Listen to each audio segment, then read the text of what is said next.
In today's video, I'm going to teach you how to add bucket in Microsoft Planner. Buckets are the columns in your plan that help you organize tasks into clear categories like phases, teams, or workflow stages.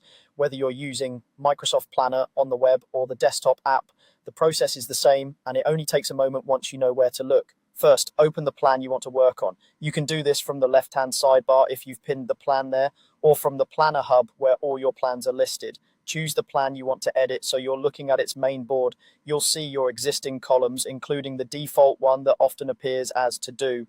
Next, look to the far right of your existing buckets. Keep an eye out for a grayed out section labeled Add New Bucket. This is your entry point for creating a new column. If your screen is narrow or you have several buckets already, you might need to scroll horizontally to the right to see it. Once it's visible, you're ready to add your new category. Click directly on the Add New Bucket area. A text field will appear so you can name the bucket. Type a clear descriptive name that matches how your team thinks about work, such as in progress, marketing, or phase one. Short, action-oriented names tend to work well because they're easy to scan and they help everyone understand where tasks belong at a glance. When you're happy with the name, press enter to create it. Your new bucket will appear instantly alongside the others. As soon as you add one, Planner conveniently places another Add New Bucket prompt to the right.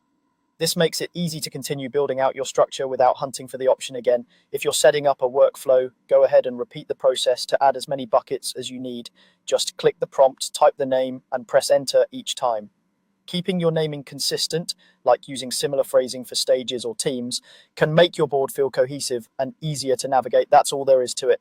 You've opened your plan, located the Add New Bucket option, named your new bucket, and repeated the process to shape your board exactly how you want it. With these simple steps, your plan will be clearer, more organized, and ready for you and your team to get work done efficiently.